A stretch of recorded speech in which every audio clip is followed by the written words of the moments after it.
Hello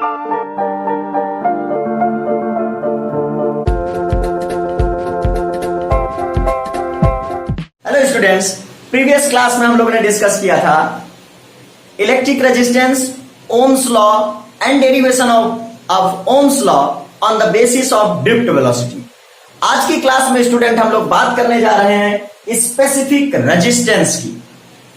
देखिए student, जो आपने पिछली बार पढ़ा था इलेक्ट्रिक रेजिस्टेंस, ठीक है, तो इलेक्ट्रिक रेजिस्टेंस कंडक्टर के मटेरियल एंड कंडक्टर की शेप एंड साइज पे डिपेंड करने वाला एक ऐसा रेजिस्टेंस था जो कंडक्टर में फ्लो होने वाली इलेक्ट्रिक करंट को अपोज करता था। इट मींस वो रेजिस्ट करता था कंडक्टर में इलेक्ट्रिक करंट के फ्लो होने को। लेकिन आज की क्लास में स्टूडेंट हम लोग बात करेंगे स्पेसिफिक रेजिस्टेंस और इलेक्ट्रिकल रेजिस्टिविटी। तो अभी जो बात हमने कही है स्टूडेंट, इसको गौर से समझिएगा कि ये जो इलेक्ट्रिक रेजिस्टेंस होता है वो कंडक्टर के मटेरियल एंड कंडक्टर के length and cross sectional area पर डिपेंड करता है। इट मींस वो कंडक्टर की ज्योमेट्रिकल प्रॉपर्टी पर भी डिपेंड करता है। बट स्टूडेंट, जो हमारा स्पेसिफिक रेजिस्टेंस है ये केवल और सिर्फ केवल कंडक्टर के मटेरियल की प्रॉपर्टी पर डिपेंड करता है। इट मींस ये डिपेंड करता है कि वो कंडक्टर हमारा गोल्ड का है, सिल्वर का है और एल्यूमिनियम का है। अगर स्टूडेंट दुनिया के सारे कंडक्टर कॉपर से बना दिए जाएं, इट मींस कोई भी इलेक्ट्रिक कंडक्टर जो भी हम यूज कर रहे हैं अगर वो कॉपर का है, तो इन सारे इलेक्ट्रिक कंडक्टर्स का जो स्पेसिफिक रेजिस्टेंस है वो सेम ही रहने वाला है। लेकिन जो इलेक्ट्रिक रेजिस्टेंस है वो अगर कंडक्टर की लेंथ डिफरेंट है तो उनका जो इलेक्ट्रिक रेजिस्टेंस है वो भी डिफरेंट।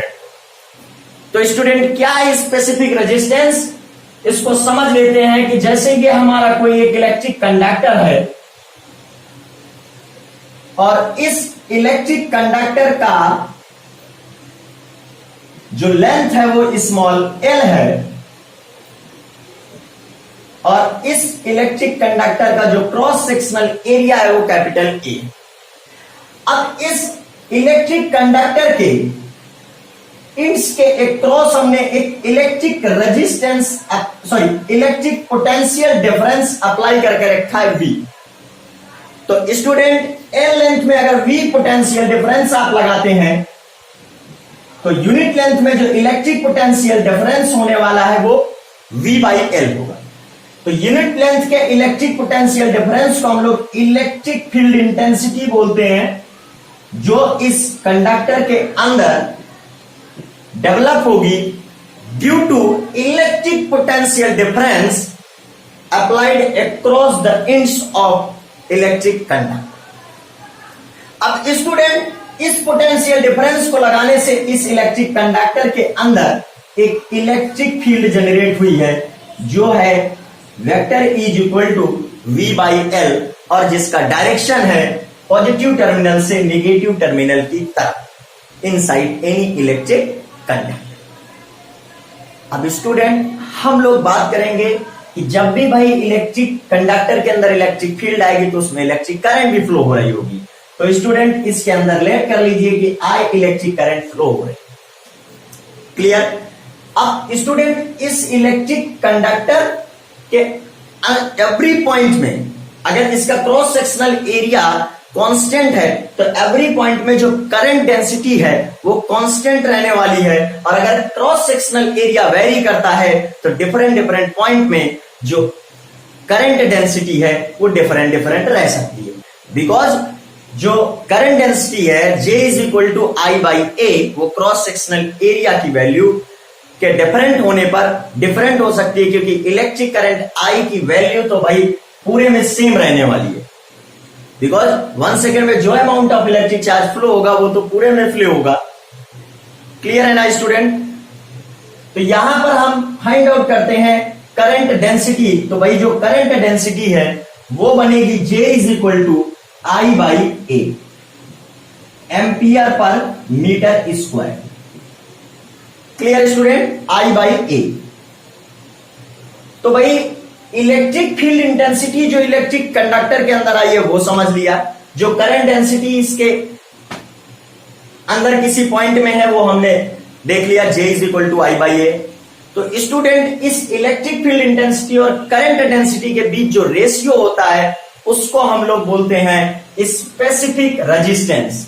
इट मींस जो specific resistance of any electric conductor, specific resistance of material of any electric conductor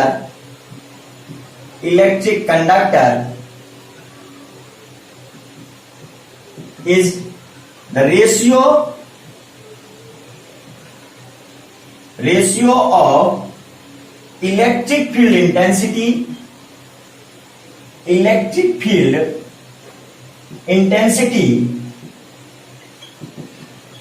and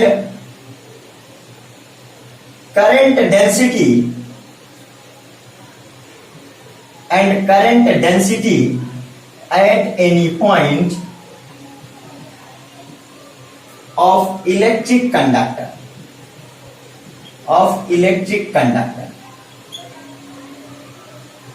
then student जो वैल्यू निकल कर आती है स्पेसिफिक रेजिस्टेंस, इसको हम लोग स्पेसिफिक रेजिस्टेंस को डिनोट करते हैं रो से। क्लियर? देन रो की जो वैल्यू है वो हम समझ गए कि भाई इलेक्ट्रिक फील्ड इंटेंसिटी और करंट डेंसिटी के बीच जो रेशियो है वो हमारा स्पेसिफिक इलेक्ट्रिक रेजिस्टेंस है। स्टूडेंट यहां पर जो E की वैल्यू वो V बाई एल है, E की वैल्यू जो है वो V बाई एल है, J की वैल्यू जो है वो I बाई एल। तो इन वैल्यू को पुट कर देते हैं। Since E is equal to V by L and J is equal to I by A, then ये बना हमारा A बाई I। तो भाई यहां पर V by I into A by L. Student जो इलेक्ट्रिक रेजिस्टेंस होगा इस इलेक्ट्रिक कंडक्टर का वो है R is equal to V by I, because electric potential difference and electric current के बीच जो रेशियो होता है वो इलेक्ट्रिक रेजिस्टेंस होता है। तो स्टूडेंट हम लोग यहां पर V बाई आई के प्लेस में R पुट कर देते हैं, देन रो की जो वैल्यू निकल कर आई वो rho is equal to R into A by L. Clear student? और इसका जो यूनिट बन रहा है वो ओम इंटू मीटर है।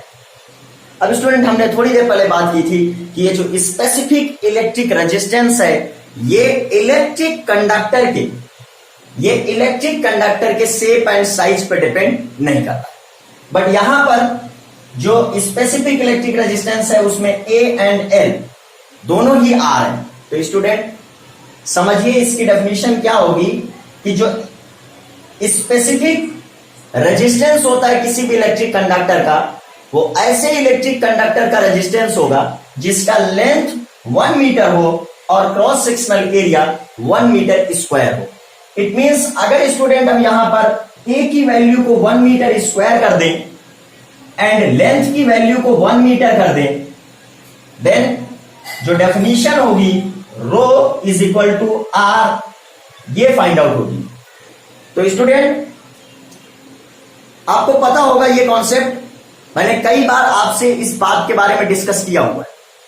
कोई भी फिजिकल प्रॉपर्टी जिसको डिफाइन करते समय हम जिन जिन फिजिकल क्वांटिटीज को यूनिट लेट करते हैं वो फिजिकल क्वांटिटी उन फिजिकल क्वांटिटी पे डिपेंड नहीं करती। इट मींस स्टूडेंट अगर आपको स्पेसिफिक इलेक्ट्रिक रेजिस्टेंस को डिफाइन करना है तो उसके लिए आपको यहां पर जो क्रॉस सेक्शनल एरिया है उसको यूनिट लेट करना होगा और जो हमारा लेंथ ऑफ कंडक्टर है उसको भी यूनिट लेट करना होगा।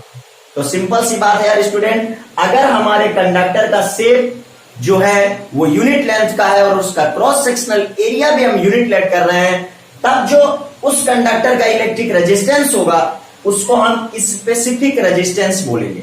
तो डेफिनेशन, एक और डेफिनेशन जो निकल कर आती है स्पेसिफिक रेजिस्टेंस की वो होती है electric resistance of such type of electric conductor of which cross sectional area is unit and length is also unit is called specific resistance. तो ऐसा कोई भी इलेक्ट्रिक कंडक्टर जिसका क्रॉस सेक्शनल एरिया यूनिट है एंड लेंथ भी unit है, तो उस क्रॉस सेक्शनल एरिया के इलेक्ट्रिक रेजिस्टेंस को ही हम उस कंडक्टर का स्पेसिफिक रेजिस्टेंस बोलेंगे। तो सिंपल सी बात है, जो स्पेसिफिक रेजिस्टेंस है वो कंडक्टर की length and cross sectional area पर डिपेंड नहीं करती है। इट मींस वो डिपेंड करता है कि कंडक्टर किस मटेरियल का बना है। तो स्टूडेंट आपको यहां पर एक कॉन्सेप्ट याद करना पड़ेगा, it's a characteristic property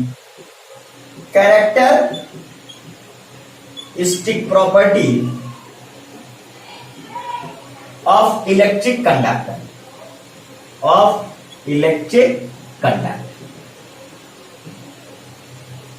it's a characteristic property of electric conductor।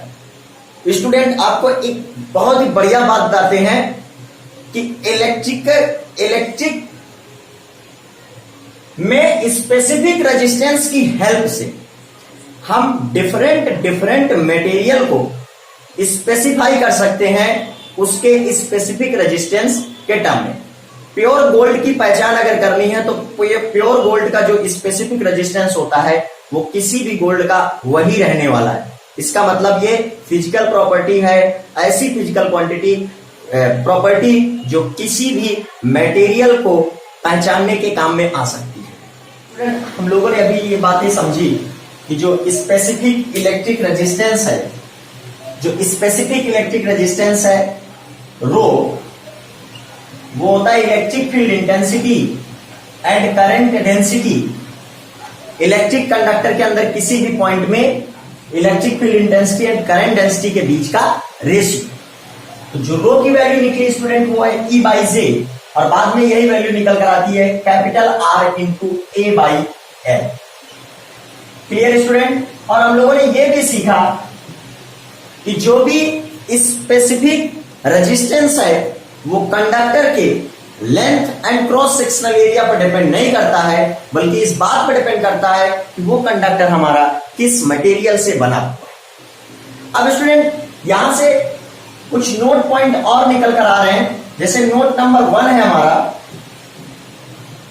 जो इलेक्ट्रिक रेजिस्टेंस का एक न्यू फॉर्मूला आपको मिला है। Electric resistance R is equal to the rho into L upon capital E। Clear student? तो अगर हम किसी भी इलेक्ट्रिक कंडक्टर के लेंथ को इंक्रीज करते हैं तो उस कंडक्टर का इलेक्ट्रिक रेजिस्टेंस इंक्रीज होगा, और अगर स्टूडेंट हम कंडक्टर के क्रॉस सेक्शनल एरिया को डिक्रीज करते हैं तो उसका इलेक्ट्रिक रेजिस्टेंस इंक्रीज होगा। इट मींस स्टूडेंट जो इलेक्ट्रिक रेजिस्टेंस है वो लेंथ के प्रोपोर्शनल होता है एंड क्रॉस सेक्शनल एरिया के इलेक्ट्रिक रेजिस्टेंस जो है इनवर्सली प्रोपोर्शनल होता है। देन स्टूडेंट जो सेकंड नोट पॉइंट है वो हमें ये जो rho is equal to E by J है, इस इक्वेशन को वेक्टर फॉर्म में कैसे डिनोट करेंगे इसके बारे में बात करनी है। Then student rho is equal to E by J को हम लोग इन वेक्टर फॉर्म इसको राइट कर सकते हैं vector E is equal to rho into vector J. Then student current density जो है वो एक वेक्टर क्वांटिटी है और इलेक्ट्रिक फील्ड इंटेंसिटी वो भी एक वेक्टर क्वांटिटी है, बट जो specific resistance and electric resistance है ये हमारे स्केलर क्वांटिटी है। Unit and dimensional formula of specific resistance. तो भाई स्पेसिफिक रेजिस्टेंस का जो हमारे पास फॉर्मूला है रो, वो होता है R into A by L। Then unit of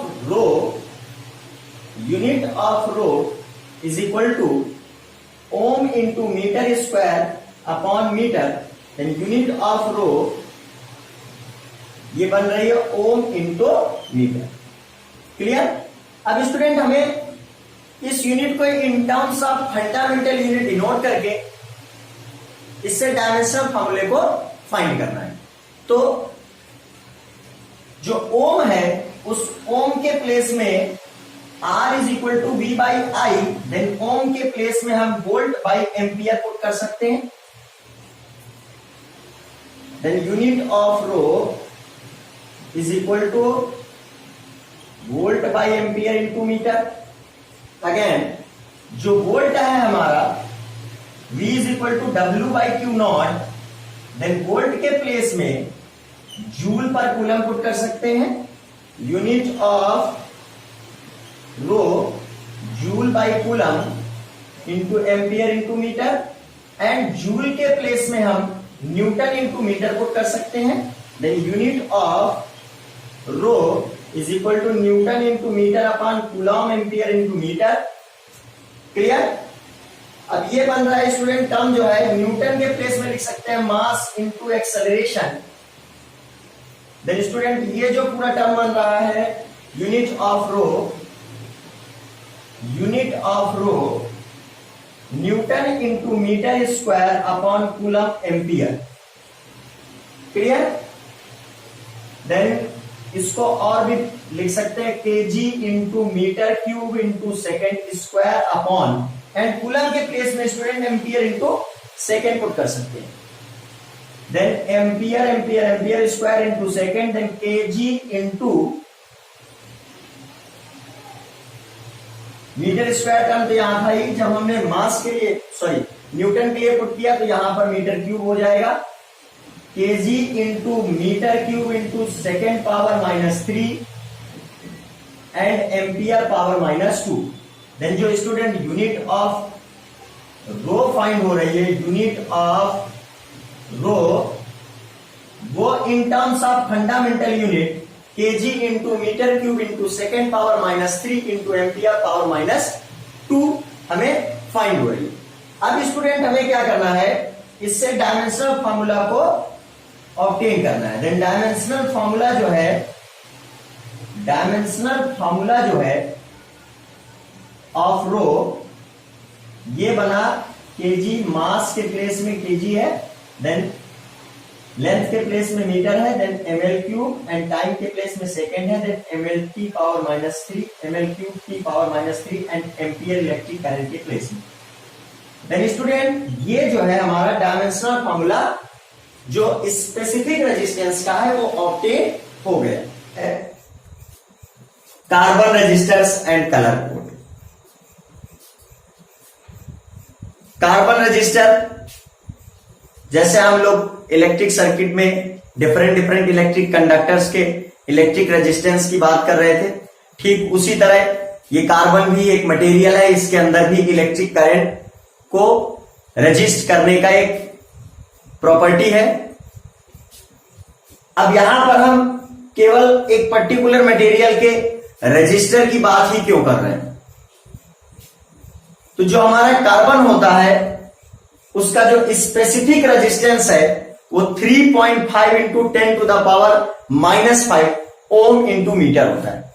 it means जो कार्बन है वो काफी अपना स्पेसिफिक रेजिस्टेंस रखता है। इसलिए स्टूडेंट अगर हम कार्बन मटेरियल से इलेक्ट्रिक रेजिस्टेंस को तैयार करेंगे तो ये कई किलो ओम से लेकर कई मेगा ओम तक बनाए जा सकते हैं। इसका मतलब यह हुआ कि अगर हमें किसी भी इलेक्ट्रिक सर्किट में ज्यादा मात्रा में इलेक्ट्रिक रेजिस्टेंस को अप्लाई करने की जरूरत पड़े तो हम कार्बन मटेरियल से बने हुए रेजिस्टर्स को यूज कर सकते हैं। एक पावर स्टेशन से दूसरे पावर स्टेशन में जो इलेक्ट्रिसिटी की सप्लाई होती है, उस इलेक्ट्रिसिटी की सप्लाई में अगर हमें कहीं पर जो, क्योंकि वो इलेक्ट्रिसिटी की सप्लाई तो जनरली कॉपर, एल्यूमिनियम इन कंडक्टर से होती, और अगर हमें कहीं इलेक्ट्रिक करंट की वैल्यू को डिक्रीज करना पड़ गया तो ऐसे केसेस में हम इलेक्ट्रिक करंट को ब्लॉक ऑफ करने के लिए कार्बन रेजिस्टर्स का यूज करते हैं। स्टूडेंट जो सेमीकंडक्टर्स होते हैं या सेमीकंडक्टर से बनी हुई जो डिवाइसेस है, इट मींस इलेक्ट्रॉनिक डिवाइसेस, तो इलेक्ट्रॉनिक डिवाइसेस में अगर इलेक्ट्रिक करंट की वैल्यू एक पर्टिकुलर वैल्यू से जो डिजायर्ड वैल्यू है अगर उससे बढ़ जाए तो वो सेमीकंडक्टर डिवाइसेस बर्न हो जाती। तो उनको इस प्रॉब्लम से बचाने के लिए हमें उस इलेक्ट्रिक सर्किट में इलेक्ट्रिक रेजिस्टेंस का यूज करना होता है। और हम लोग क्यों हमेशा प्रिफर्ड करते हैं कार्बन मटेरियल से बने हुए इलेक्ट्रिक रेजिस्टेंस को? तो इसके पीछे रीजन ये है कि कार्बन हमारा लो कॉस्ट का है और इससे हम बहुत हैवी अमाउंट का इलेक्ट्रिक रेजिस्टेंस भी बना सकते हैं। अब स्टूडेंट, कोई भी कंपनी अगर कार्बन मटेरियल से इलेक्ट्रिक रेजिस्टेंस को बनाती है, मैन्युफैक्चर करती है, तो वो उस इलेक्ट्रिक रेजिस्टेंस के ऊपर कुछ कलर बैंड ड्रॉ करती है, जिन कलर बैंड की हेल्प से हम पता लगा सकते हैं कि ये जो कार्बन रजिस्टर है वो कितने ओम का है। इसका मतलब है कि उस कार्बन रजिस्टर का जो रेजिस्टेंस है वो कितना, रेजिस्टेंस के अमाउंट को भी हम उस कलर से ही बता सकते हैं। और स्टूडेंट, इसमें 4 कलर बैंड्स होते हैं। तो जनरली जो फर्स्ट कलर बैंड होता है उसको हम बोलते हैं फर्स्ट सिग्निफिकेंट वैल्यू।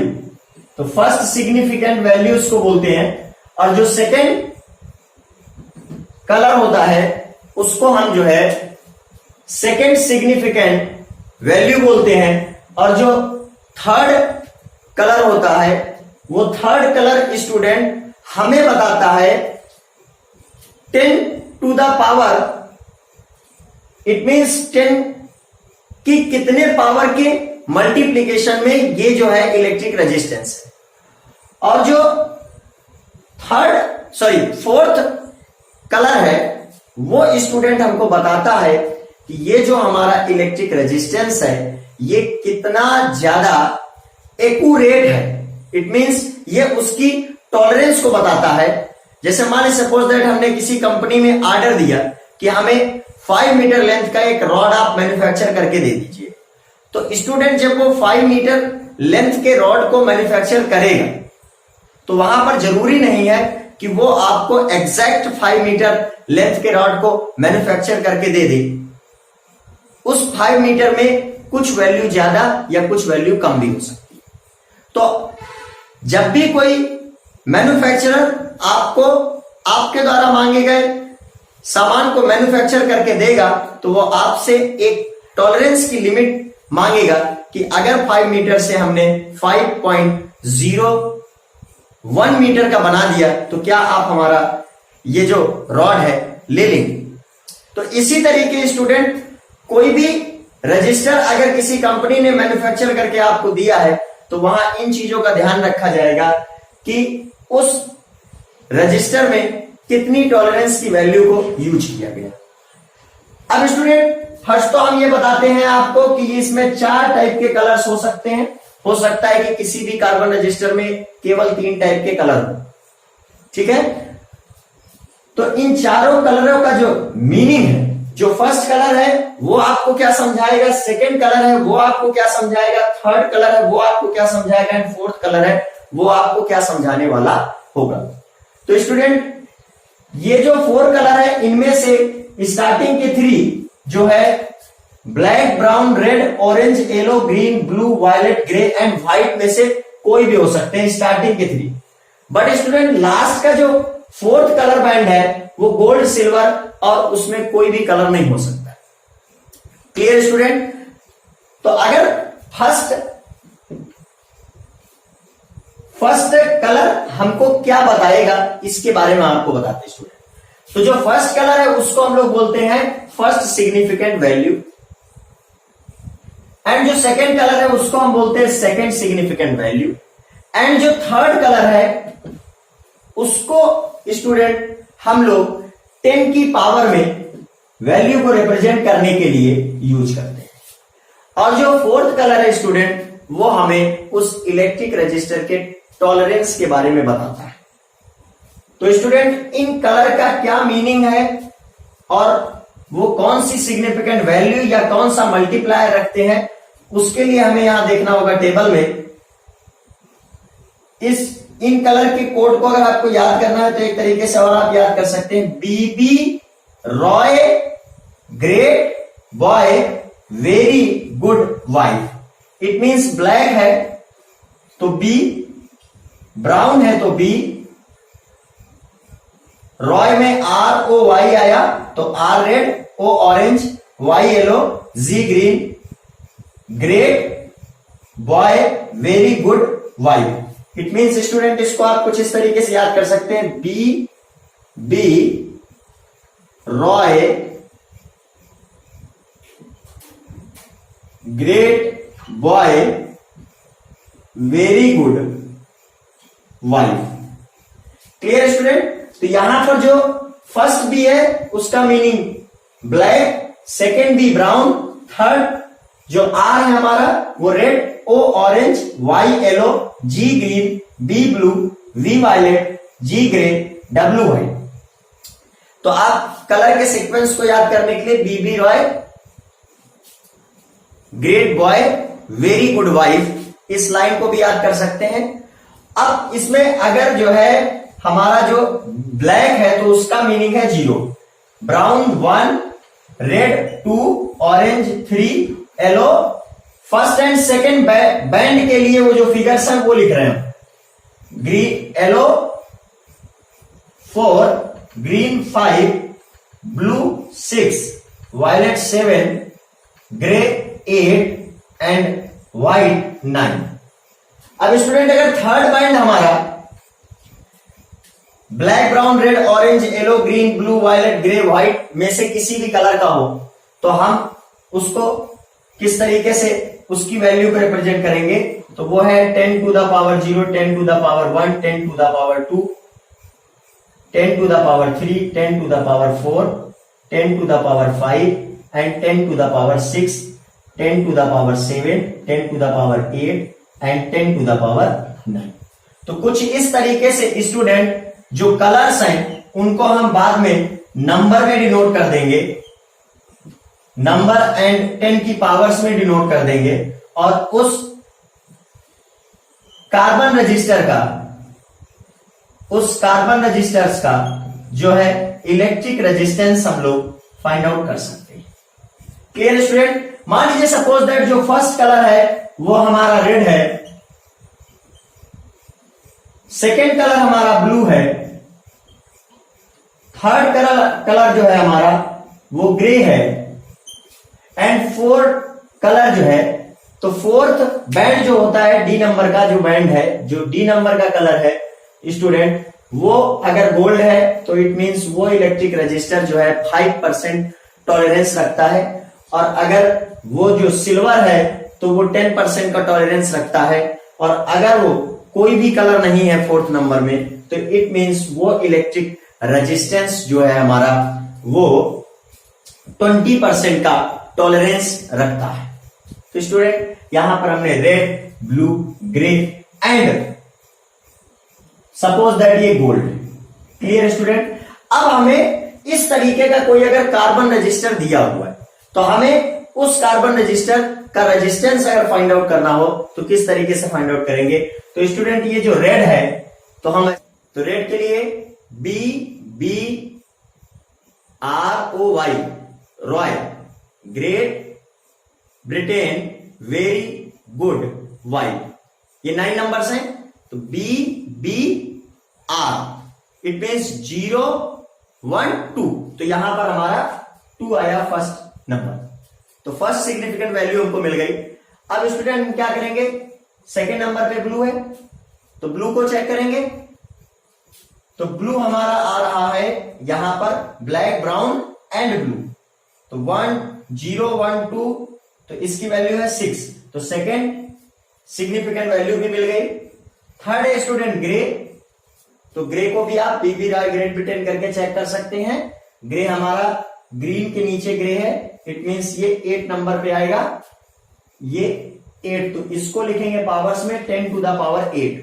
याद रखिए student 26 into 10 to the power 8 and gold जो है हमारा वो 5% टॉलरेंस रखता है, तो अगर 26 इंटू 10⁸ ओम इलेक्ट्रिक रेजिस्टेंस में 5% कंपनी हमको ज्यादा बनाकर दे दे तो भी हम उसको एक्सेप्ट करेंगे, और अगर 5% इस इलेक्ट्रिक रेजिस्टेंस की वैल्यू से कम भी बनाकर हमको उसने दिया होगा तो भी हम उसको एक्सेप्ट कर रहे हैं। इसका मतलब कोई भी कंपनी अगर हमको electric resistance in colour code पे दे रही है तो उसकी वैल्यू 26 इंटू 10⁸ की वैल्यू के 5% ग्रेटर भी हो सकती है और उससे लेस भी हो सकती है।